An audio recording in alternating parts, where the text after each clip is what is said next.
میرے آقا سید کونین صلی اللہ تعالیٰ علیہ وآلہ وسلم اپنے غلاموں کی امرائی میں مدینہ منورہ سے عمرے کی غرض سے مکہ مکرمہ کی جانب بڑھے۔ اللہ اکبر، یہ ہجرت کے بعد جب سے میرے نبی کو مکے والوں نے مکے سے نکالا، یہ پہلا موقع ہے کہ آمنہ کا چاند پھر پلٹ کے مکے جا رہا ہے، پہلا موقع ہے۔ اور میرے آقا سید کونین صلی اللہ تعالی علیہ وآلہ وسلم کی ہمراہی میں میرے آقا کے کئی جان نثار، کئی غلام، کئی صحابہ، انہوں نے بھی احرام باندھا۔ میرے آقا اپنے غلاموں کی ہمراہی میں حدیبیہ کے مقام پر پہنچے، وہاں وہیں پہ آ کے حضور نے پڑاؤ کیا، قیام کیا۔ ادھر کفار مکہ نے جب یہ دیکھا، انہوں نے پیغام بھیجا کہ اگر تم لوگ مکے آئے اسے مکے پر حملہ تصور کیا جائے گا۔ چنانچہ انہوں نے جنگی تیاریاں شروع کر دی۔ اس موقع پر دونوں طرف گفت و شنید کا سلسلہ شروع ہوا۔ پھر وہاں پر صلح کے حوالے سے بات ہونے لگی۔ میرے مدنی آقا نے صلح کی شرطیں طے کرنے کے لیے اپنے پیارے صحابی حضرت سیدنا عثمان ذو النورین کو مکہ میں روانہ کیا۔ میری آقا کے پیارے غلام حضرت سیدنا عثمان غنی رضی اللہ تعالیٰ عنہ آپ مکہ مکرمہ میں پہنچے۔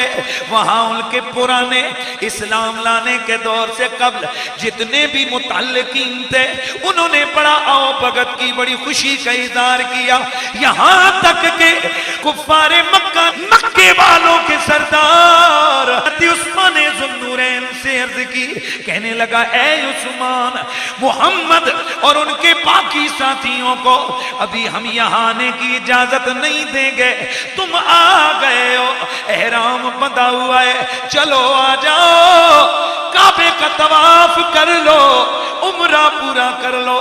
غور کرنا ہے، عمرہ پورا کر لو۔ حضرت عثمان غنی نے فرمایا او کفار مکہ، مکے والوں کے سردار، تو نے مجھے یہ جو آفر کی ہے کہ میں کعبے کا طواف کروں، ہاں میرا دل بڑا مچل رہا ہے۔ کب کس کا دل نہیں کرے گا کہ وہ زمزم پیے، کس کا دل نہیں کرے گا کہ وہ حجر اسود کے بوسے لے۔ ارے میرا دل بڑا بے قرار ہے کہ میں کعبے کا طواف کروں، لیکن واللہ ما طوف حتی یطوف نبینا الکریم، اللہ کی عزت کی قسم ہے او کفار مکہ، مکے والوں کے سردار، میں حضور کا غلام ہوں، بے شک یہ کام اچھا ہے، عمرہ کرنا بڑا نیکی کا کام ہے، لیکن اللہ کی عزت کی قسم جب تک میرے آقا پہلے آ کر کعبے کا طواف نہیں کر لیتے، عثمان کبھی طواف کرنا پسند نہیں کرے گا۔ کعبے کا طواف کوئی برا ہے، کوئی نبی نے منع تو نہیں کیا کہ عثمان تو نے کعبے کا طواف نہیں کرنا، لیکن جہاں عشق ہونا، پیار سے ذرا محبت کا اظہار کرنا ہے نا، جہاں عشق، پیار، محبت کے جذبات ہوں وہاں یہ عقل ڈھیلی پڑ جاتی ہے، وہاں عقل نیچے رہ جاتی ہے۔ اور اقبال نے اسی کو تو کہا تھا نا بھائی، اسی کو تو اقبال نے کہا تھا کہ عقل کنارے پہ کھڑی دیکھتی رہی، ایک ہی جست میں کر دیا قصہ تمام، عشق نے ایک ہی پرواز، ایک ہی چھلانگ لگائی اور سارا قصہ پار کر دیا۔ جہاں عشق اور عقل کی آپس میں جنگ ہو، یاد رکھیے اگر عقل جیتے تو شیطان غالب آتا ہے، عشق جیتے تو رحمان غالب آتا ہے۔ سبحان اللہ کی آواز آئے نا۔ تو جناب حضرت عثمان کا جواب سنیے، فرمایا بھائی جب تک اللہ کا رسول آ کے آگے آگے بڑھ کے طواف نہیں کرتے میں کبھی بھی نہیں کروں گا۔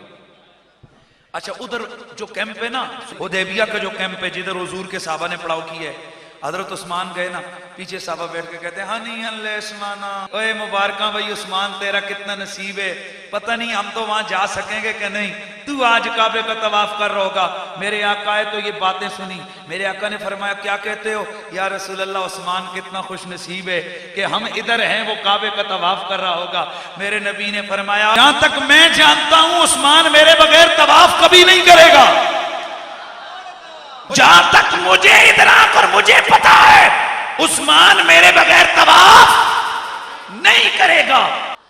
بتائیے طواف سے نبی کو آگے رکھا کہ نہیں؟ کعبے سے نبی کو آگے رکھا کہ نہیں؟ بولو بولو۔ پتا چلا حضرت عثمان کا یہ عقیدہ ہے کعبہ بھی بڑی شان والا ہے، پر مدینے والا کعبے کا بھی کعبہ ہے وہ زیادہ شان والا ہے۔ اسی کو میرے آقا سیدی اعلیٰ حضرت امام اہل سنت اسی نظریے کو ہائی لائٹ کرتے ہیں۔ اللہ اکبر، وہ کہتے ہیں کہ جب حاجی کعبے سے فارغ ہو کر روضہ رسول پہ جاتے ہیں تو وہ کیا کہتے ہیں؟ کہتے ہیں حاجیو آؤ شہنشاہ کا روضہ دیکھو، کعبہ تو دیکھ چکے اب کعبے کا کعبہ۔ جناب حضرت سیدنا عثمان ادھر تھوڑی سی تاخیر میں ہو گئے، ادھر افواہ اڑ گئی، عثمان کو مکے والوں نے شہید کر دیا ہے۔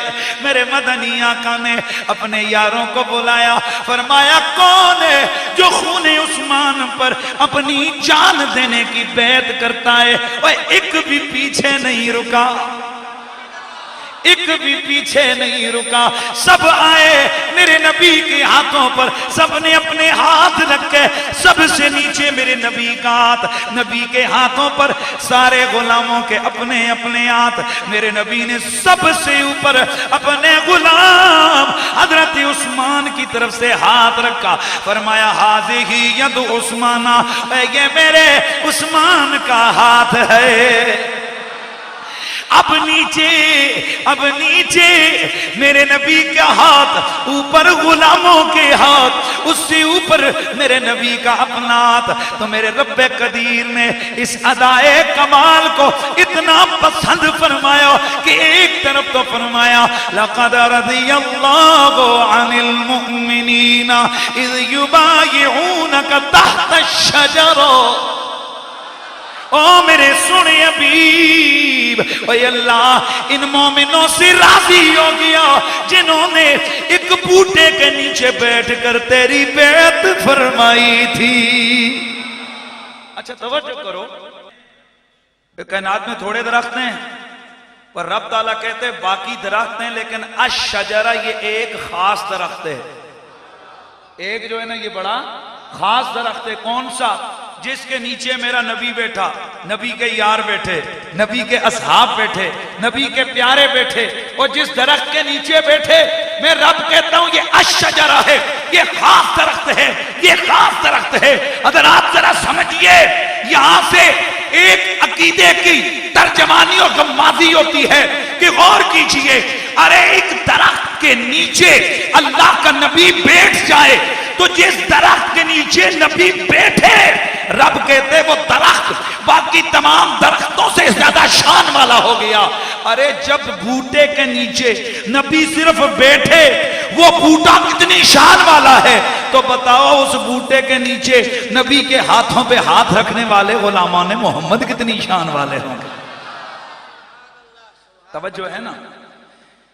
حضرت عثمان کی طرف سے حضور نے ہاتھ رکھا نا اوپر، تو رب تعالیٰ نے قرآن بھیجا، فرمایا ید اللہ فوق ایدیہم، او لوگو یہ عثمان کا ہاتھ نبی کا ہاتھ تھا، پر سنو یہ نبی کا ہاتھ نہیں، یہ اللہ کا ہاتھ تھا۔ بس میں اسی پہ میری گفتگو آگے بڑھے گی۔ نبی کے ہاتھ کو اللہ نے اپنا ہاتھ کہا۔ ارے رب وہ ہے جس کا کوئی ہاتھ نہیں، جس کا کوئی پاؤں نہیں، جس کا کوئی جسم نہیں، جس کی کوئی باڈی نہیں، اور جو عقل میں آ ہی نہیں سکتا۔ اور حضرت امام حسین رضی اللہ تعالیٰ عنہ، آپ نے بڑا پیارا سبق توحید اپنے بیٹے حضرت سیدنا امام زین العابدین علیہ السلام کو دیا تھا۔ فرمایا تھا بیٹا جو عقل میں آئے وہ خدا نہیں ہو سکتا، اور جو خدا ہے وہ عقل میں نہیں آ سکتا۔